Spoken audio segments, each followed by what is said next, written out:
Welcome to episode 18 of the Sports Geek podcast. On today's episode, we'll look at how the Auckland Blues activated their digital cheer squad using True Blue HQ, and we'll chat to the Brisbane Lions, talking about coaching change, one legend out, another legend in. Welcome to the Sports Geek podcast, the podcast built for the sports digital marketer.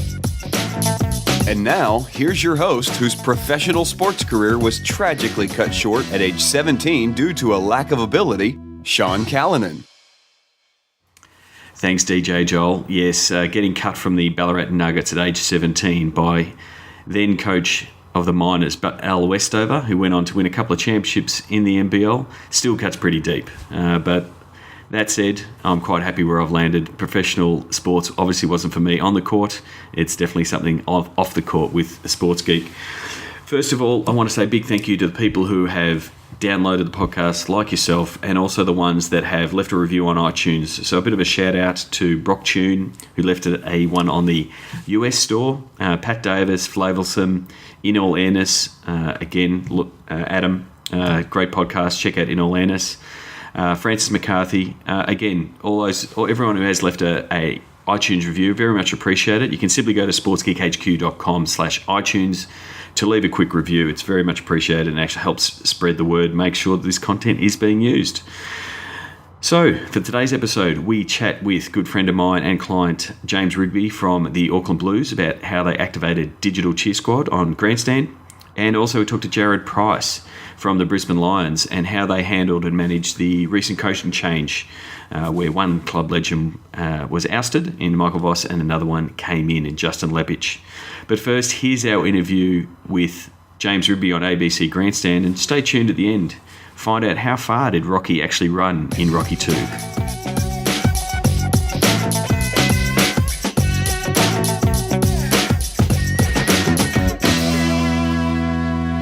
Sean Callanan joins us from Sports Geek HQ, the digital sports guru, once again to talk to us about sport in the outer atmosphere of the digital media. Hey, Sean, how you going? G'day, Francis. I'm good, thanks. Don't know where to watch last night. It was pretty tough going, having the second screen experience and also the third screen experience and trying to watch the NRL, the AFL, and talk about it. I needed to be an octopus. Yeah, it does get a bit that way, and effectively, social media can be something that help you change the channel and the channel flicker. But I have adopted your policy, and I think it's the right one, not to tweet during the games now. Just to watch it, be in the experience, and try not to engage in that, because I'm finding that I'm missing stuff, and I don't want to. Yeah, there is a tendency. I mean, I'm a bit the same, because if you're constantly looking at the screen, at the small screen, if you're flicking through your feed, whether it be Twitter or Facebook or Instagram, seeing what's happening. Yeah, you do read, something happened, you have to look back up. Try to involve yourself in the game, and then, the quarter time breaks or when they flick to a goal, flick to the ads, take your attention there then. So, got to have a disciplined Twitter game plan. It does. If you actually want to follow the game, because you can end up just be following the commentary. And forgetting that there's a game on, and to a certain degree, if you're not super invested in the game as a fan, that's a nice way to consume the game. But if you're a fan of one of the teams playing, whether it be the NRL last night or the AFL last night, you really do want to be following the game. You want to be in the moment with the game. Well, it was both games were enthralling to watch. There's no doubt about it. There's plenty of talk about it on Twitter too. The Super Rugby season's been come and gone, but the rugby goes on and on with the Rugby Championship. But catching up with someone this morning who's talking to us about how Super Rugby's using digital media to build its brand and getting closer and more connected with its fan base. Yeah, so on the line we've got James Rigby from the Auckland Blues, or the Blues as they're known in the Super Rugby. G'day, James. You there? Morning, Sean. How you going? Good, thanks, mate. Last week we chatted with Chris Freet from University of Miami about a loyalty program they had, and I wanted to talk to James about the one that he ran, which is True Blue HQ, which was a different focus to what Chris had from a loyalty, which was a swiping the card and attending and buying merchandise. This one was purely on social. And rewarded the fans for what they did online on Facebook and Twitter. So, James, do you want to first of all just give us a little bit of feedback on, one, how the fans took up True Blue HQ and what the response was when you launched it earlier in the season? Yeah, sure thing. We've been working with Sean for the past season on True Blue HQ, which it's a sort of a gamification model where you get points for following our fans on Twitter, following us on Facebook, and retweeting our messages and that sort of thing. And it's the first season we've done it, but the response that we had from our fans online was fantastic. I mean, we trended on the first day that we launched it. We ended up getting about 500, just over 500 fans on there. And the feedback we got was tremendous. They absolutely loved it. It ticked a lot of boxes for us in terms of helping leverage a sponsor, really sort of engaging with our fans, and also driving all our kind of key messages throughout the season. So, yeah, it was fantastic. So what were you asking the fans to do, James? How did they, when they came to it, what was a simple modus operandi that they got involved with? So when they logged in through their Twitter or Facebook account, they got a couple of hints to start off with. So that you get points for, say, following some of our players on Twitter. So and you'd also get points for liking us on Facebook. But there were also kind of the things built in where there were hidden hints. So if you sort of retweeted us or mentioned us on Twitter, you'd get points for that. So fans were kind of constantly going back, logging in to check their score and kind of competing with other fans to see who was the biggest kind of online fan, really. And so one of the things we did discuss last week with Chris around how do you reward fans in a loyalty type of system, and this being a social media one. And for me, the fans who are following on social media, and we were just talking about them when you're watching the game, it's something intrinsic, like the intrinsic value of showing that you're a fan and showing you're part of something bigger. And that's a lot of the reason why they're on. They want to show their support. They want to follow the players and say congratulations and feel like part of the team. And I think that's something that worked really well with the guys at the Blues, is that they tied the rewards that they were putting in into True Blue HQ into that motivation. So they weren't saying, hey, tweet about us and you're going to get a cap or you're going to get a prize of some sort. They really just leveraged on that. So they ran things like fan events, and got the fans together for a special training session. And the thing was that the fans actually started doing that without James's involvement. Like, it just started to evolve that these fans started to meet at the games because they were following each other on Twitter and extending that conversation. So, James, you want to tell us a little bit about how those events and how that effectively, those fans sort of started congregating both at online and then at the games? Yeah, for sure. Yeah, it was a pretty organic sort of way it came about. We ran a couple of events. First, we invited a couple of our most kind of vocal online fans to come along to a captain's run, which was closed to the public. So the day before a big game, the team usually go to Eden Park, which is our home ground. I'm not sure if you've been there, but it's a fantastic stadium. So we invited 20 of our kind of most passionate sort of online followers to come into the ground where it was just them and the team, and they were on the ground watching the guys go through their moves, and afterwards all the team would come over and they chatted for about half an hour with the fans. So for them it was an incredible experience to get a lot closer to the action. It wasn't purely an online thing. We were really trying to get those fans that were passionate about the team online and bring them offline. That kind of started off a bit of a trend. All these guys were talking online, and then without any of our involvement, they started kind of congregating in the west end of Eden Park, and they'd all want to catch up beforehand, have a bit of a chat about the game. They'd bring massive billboards with hashtag True Blue HQ and all this sort of online kind of lingo that they'd use, and they'd all kind of cheer together and tweet together from that spot. And we also ran a couple of other opportunities through the season where we invited them to a corporate lounge to watch the game. All you had to do was just be a part of True Blue HQ to enter. And we invite 20 or so fans to come and sit in the lounge. It was all catered for. All the guys that were either injured or weren't playing that evening would kind of sit in the lounge and have a chat with them and watch the game. And so as a fan, they were thrilled, and it really helped us as well because they're passionate online fans. They were tweeting about it, they were posting pictures on Instagram, so it really kind of started spreading the message. And at the final home game of the season, we had a bit of a big party where we got them all T-shirts with hashtag True Blue on the front and the sponsors' logos on the back, and all the players again kind of turned up and had a great evening. So a fan, they were thrilled. It was a really kind of nice experience for them. We obviously hit the right mark with them because it was organic and it took off of its own accord, which is fantastic. I'm just interested in the diagnostics. How do you actually collate the information to make sure that you're finding the people that are your target market for this? Well, effectively, that's what the system is. I mean, so we developed it at Sports Geek. We initially ran it with the Minnesota Timberwolves. We've run it with some of the AFL teams here. So effectively, because the fans are logging in and using their social networks, they're using both Facebook and Twitter. James has the data from behind the scenes to see which fans have liked their Facebook post, have shown the most engagement on the Facebook page, and who have tweeted the most and used the hashtags the most. So he's not just picking a random fan who has just recently retweeted and just set up an account. He can see that the certain fans have been very active and are very social, and again, because they're checking in at the stadium, so they might be checking in at Eden Park and those kind of things. You're starting to get that profile of the fan that is doing what they want them to do. So, James, has it also changed your perception of what your fans are or who they are? Yeah, it has actually. Yeah, it's a lot more of a diverse fan base than we first thought. Rugby, our main target market is the kind of the 24 to 34-year-old sort of male, but there were heaps of females that were getting involved as well. It was across like a whole sort of spectrum.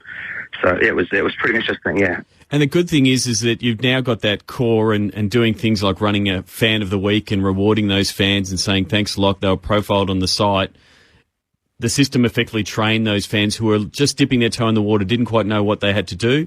They followed the steps, and then they saw some of these rewards, whether it be turning up to events or at least just having more people to chat to. And the good thing was, because all the rewards and all the engagement was, just focused on the fan, the sponsor that was involved, which is a local real estate sponsor, got a lot of love because the fans knew that the system was in place because of them. So they were always tweeting to Barfoot and Thompson, the local real estate agent, that thanks a lot, we love and what you're doing, and they were getting lots of recognition, which is exactly what they wanted. They didn't want to be selling a message, but they wanted to be shown that they were supporting the team. Amazing story, James. Sounds like a really successful program. Good luck with next year's campaign, and thanks for being on the show this morning. Thanks, really appreciate it. Have a good day, guys. James Digby, Digital Media Manager at the Blues, the Auckland Blues in Super Rugby, with their True Blue HQ project on digital media and the social space. Sean, where can we find you? You can find me at sportsgeekhq.com or Sportsgeek in iTunes. And just quickly, tell us that Rocky story that you were telling me before. Things that you'd need in media. Someone has gone and mapped Rocky's run from Rocky 2, and if you check it out, he actually ran 50 kilometres around Philadelphia that day. So a fine effort, and then he still went and beat Apollo Creed. So he was just tuning up. Exactly. 50K run. Map my run from the movies. I like that a lot. Sean Callanan from Sports Geek HQ with us here on Grandstand Breakfast. Find all Sports Geek podcasts at sportsgeekhq.com/SGP. Thanks to James there for joining me on ABC Grandstand with Francis Leach. I've also included an infographic that James produced for the guys at Barfoot and Thompson. James did a really good job in activating and building brand awareness about Barfoot and Thompson using Digital Cheer Squad. So you can actually check out that implementation at digitalcheersquad.com/truebluehq. And the infographic will be in the show notes. So it'll be sportsgeekhq.com/18. Just some of the stats. They had over 200 tweets of fans explicitly saying thanks to Barfoot and Thompson on Twitter. We just simply gave them the tweet button to prompt them to do it. Over 350 retweets of Barfoot and Thompson, and over 1,300 tweets mentioning the True Blue HQ activation and mentioning Barfoot and Thompson in the process. So very successful and very stacks of fan feedback that they love the activation. Look forward to doing it again next year. And if you want any more information about Digital Cheer Squad, as it is one of our products that we developed, please check out digitalcheersquad.com or contact me. So my next guest is Jared Price from the Brisbane Lions, and I had a chat to him about managing the fans' reaction when there's a coaching change. So this is Jared Price from the Brisbane Lions on Sports Geek Podcast.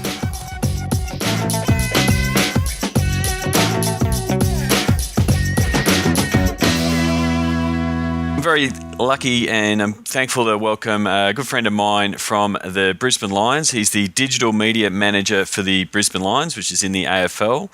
Jared Price, welcome to the Sports Geek podcast. Thanks for having me, Sean. So first of all, just everyone is always asking me how teams are set up and how people end up in the sports digital space. Can you give us a little bit of background of what your role is, how you got there at the Lions, and what you're primarily looking to do at the Lions?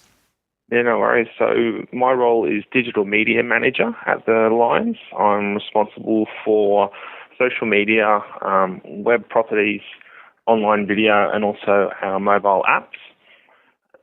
And that's essentially my role. I have a marketing background, so my previous roles have been in the marketing industry. Before joining the Lions, I was working for an IT company called Melbourne IT that specialised in web hosting, domain names, those sorts of IT services.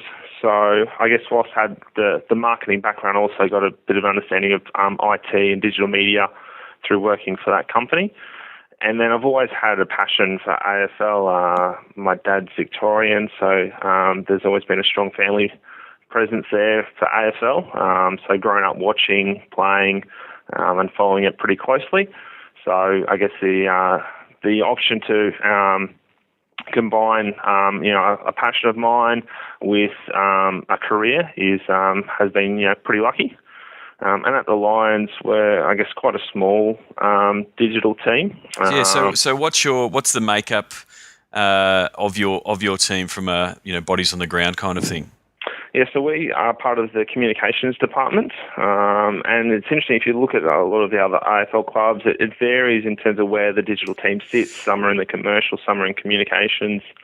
I think there's even one club where they sit in the finance department. Yeah. So it generated primarily out of the comms team? Yeah, yes, that's right. And at the moment, there's probably three of us in the digital team. There's myself. We have a Lions TV producer that looks after all our filming and editing of our videos.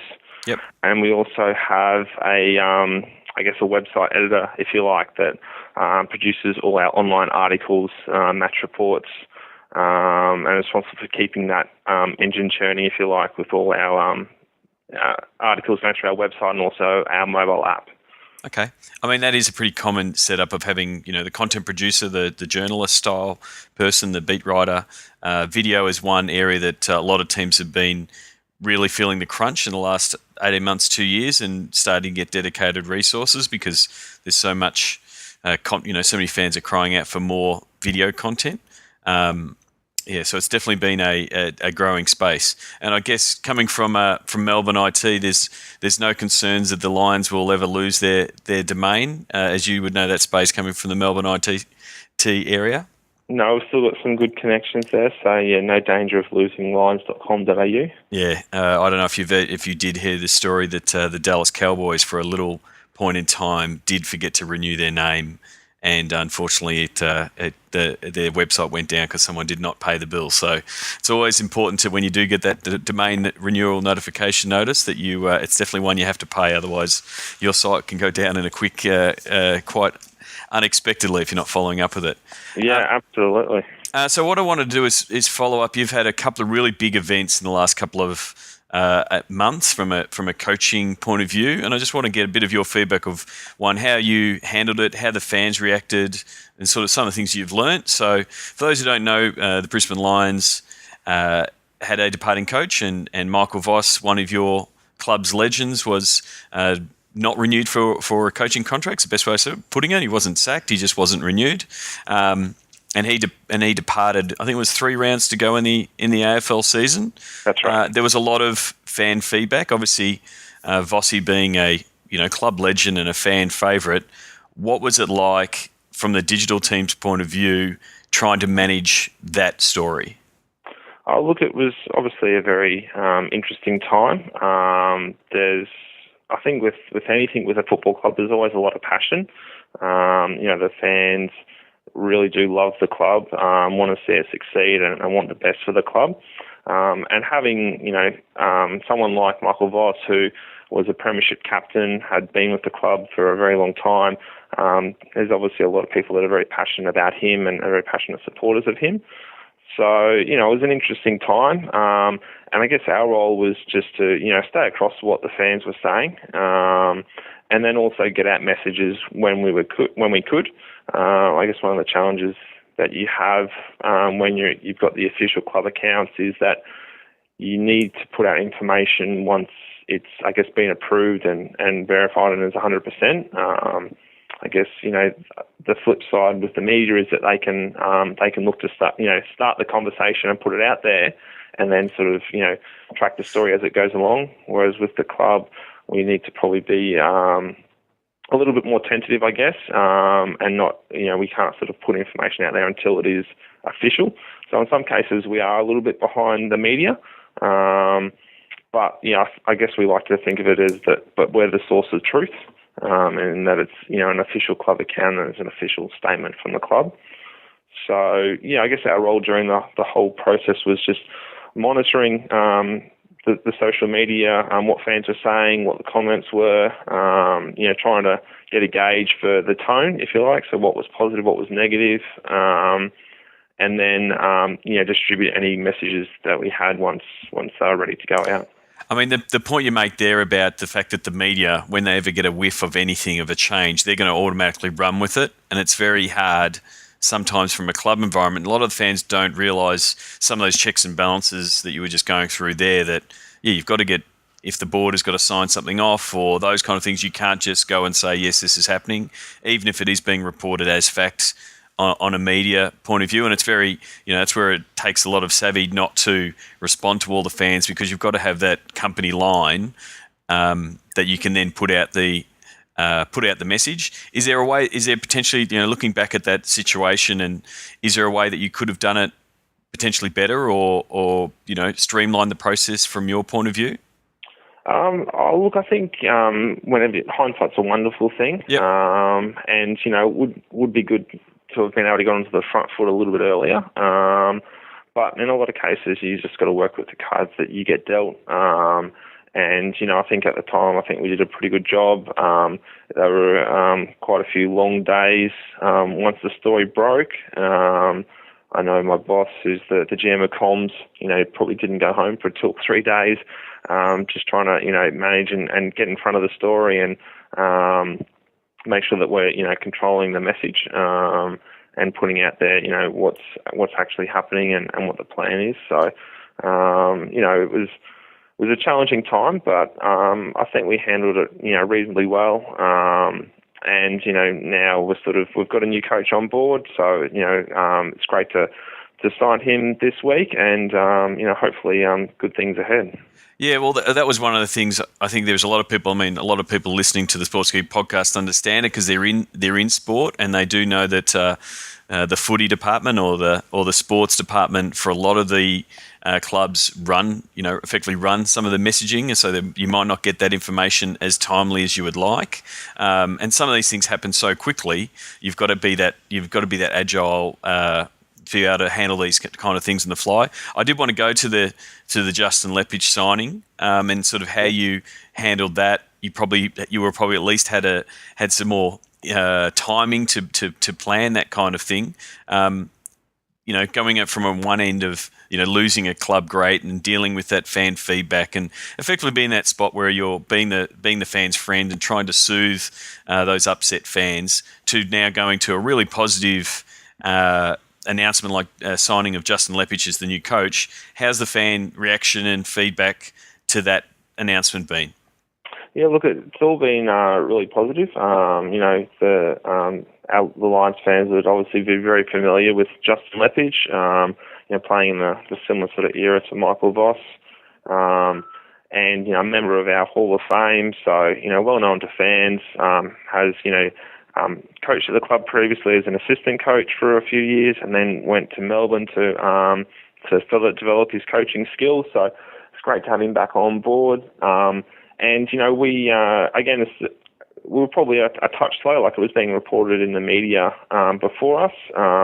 But again, we sort of sort of hands tied a little bit in that we can't go out there with an official tweet until contracts are signed and everything's sort of ticked off. But once all that was finalised, we did get out there. We tried to, take the fans behind the scenes. And we put some pictures up there from Leper in meetings with our football manager, already sort of looking at the list and getting to work straight away. And then we've just tried to make it, get as much information out as we can. So, we've put up some videos around the media conferences. We put up a wrap to start with, and then the full extended version later in the day. We've done, web skins and Facebook covers and all like that. And then in the coming weeks, we'll look to roll out a few other campaigns, like, we will do a Ask Leper campaign on social media where fans can sort of tweet their questions in and get to know more about the coach and what his plans are for the club. And that's the thing with the new cycle, the way it is, the traditional media will jump all over it and do the initial interviews in the announcement around, Justin Lepage being signed, but your fans are always going to be clamouring for more. And I guess that's the thing that you're trying to leverage, the extended press conference, the extended video interview with Justin, all of that kind of thing, because all your fans, will be insatiable for getting new content from your club, and that's where you can really take advantage, because they're still going to want, traditional media will fall away. They'll move to the next news cycle, to the next story, especially in a big week like Grand Final week. Whereas your fans, you're serving your fans, and they definitely do want that content. Yeah, absolutely, and it's probably helped us a little bit in that the news has come in what would probably be a quieter time for us, not being involved in finals. So it sort of helped spike our traffic and spike interest about us during a quieter time, which is great. Well, that leads me to another question, because you are now moving into the off-season, and effectively I do laugh chatting with people in sport and then people outside of sport, and they think, the season's over, the Lions have gone, so you guys are all on holidays. It's a common misconception outside the industry, but sometimes this is your busiest time. There's things like rolling out memberships and those kind of things, and then the planning starts for next season. So do you have a plan? Having someone like Justin is obviously really good for you from an off-season point of view, but what do you look to do in the off-season to keep the fans engaged? Because again, the traditional media starts stepping away from the day-to-day reporting of football. I mean, we have the buzz of trade week and things like that generate a lot of traffic. But what's your plan for that off-season engagement with Lions fans? Yeah, look, it is interesting. It does sort of seem to keep rolling for us. There's never a dull moment. So I guess, for us, the next few weeks will be around coach, and then that sort of leads almost straight into trade period. So we'll be looking to try and build on our coverage of trade period from last year. We would do a fan cast. We've got a fan and also an AFL journo that covers us. Just chatting about the club and what's happening and interviewing players and staff. So we'll do a trade period edition of Fancast where they'll discuss, they can sort of discuss rumours and possible moves and how that might work for the club. So having that, I guess, gives them a little bit more freedom to talk about those rumours and what might happen and how that might affect. Because it's sort of coming from a fan's perspective. So we'll look to, keep that going. And then sort of once we get through October, we sort of jump back straight into pre-season. And for us, our 5-year plus players are heading over to Arizona for an altitude camp. Yep. So we'll look to generate a lot of content around that. So we'll be sending resources over to film and follow the guys. So for both videos and social media posts, but also sort of web articles and photo galleries and the like there. So that'll sort of get us through till Christmas, which is then it sort of gets a little bit quieter through the Christmas period, and then we look to come back fresh in January. Oh, terrific. Well, very good luck for that period. Are you going to head over to Arizona? Have you started your pre-season training to be able to lug the equipment at high altitude? Yeah, I am going to head over to Arizona, and I've been told I need to do a little bit more training. And they said, it's just, they said you'll be fine. It's just like running, but you're breathing through a straw. Yeah, pretty much. I think you probably should talk to Luca from Carlton. Apparently he was taking shots of the players as they were going up the mountain, packing up his gear, running ahead, taking more shots of the players. They practically should have rookie listed him. He was doing such a good job getting up the mountain. So he set the bar pretty high for people working in digital, going over and working high altitude. Well, yeah, we might be having a little bit of a dig at the players if, we're going to carry gear and all sorts up the mountain. They're just going to take themselves up, and that's it. Exactly. All right, well, best of luck for the off-season, and thanks for joining me on Sports Geek Podcast. Thanks for having me, Sean. You're listening to Sports Geek Podcast. Send us a tweet to @SportsGeek. That's it for another episode of Sports Geek Podcast. This is episode 18, sportsgeekhq.com/18. You get all the show notes and link from today's show. Thanks to James Rigby from the Auckland Blues and Jared Price from the Brisbane Lions. Just a reminder, if you are listening to this today, today is the AFL Grand Final when I'm shipping this podcast out. You can follow the hashtag AFLGF. Next week will be the NRL Grand Final, NRLGF. So if you want to keep an eye on the sports mad Australians, you'll definitely see that trending on Twitter over the next 2 weeks. Another reminder, you can check out, I've cleaned up the Sports Geek podcast episode list. You can actually see all the terrific guests that I've had on over the 18 episodes. We've just ticked over the 10-hour mark as far as content goes. If you haven't gone back in the back catalogue, I suggest you do. Some great people that I've interviewed and been on the podcast, and very thankful that they did. Another one more thing is I've got a second podcast. I really caught the podcasting bug, and I'm doing it with a few mates of mine. It's not directly on sports, but it is on business. A few mates of mine get around and talk about business topics that might be relevant to you guys or girls or anybody listening. It's called Beers, Blokes and Business.com. You can find that on all your good podcast catchers and on iTunes. Also planning to do a Ask Sports Geek episode, so please send in your questions. You can send them in via Twitter. You can use the Speak Pipe module and send in an audio one, or you can use the old-fashioned way of sending me an email, sean@sportsgeekhq.com. I'd love to have a few questions and dig in and do an episode pretty much answering your questions. That's it for today. The noise you can hear in the sounds of the game happening right now is actually from 2011 when I was at a New York Yankees game on one of my Sports Geek trips, and this is Yankees fans trying to rally the Yankees to make a comeback, and they did in the bottom of the 13th. That's it from me. My name is Sean Callanan from Sports Geek. #SportsBiz, #Digisport, #out.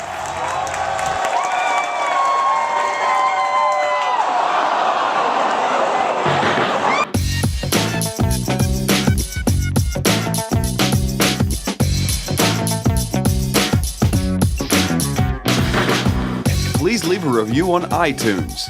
Go to sportsgeekhq.com/iTunes. Find all Sports Geek podcasts at sportsgeekhq.com/SGP. Thanks for listening to the Sports Geek Podcast.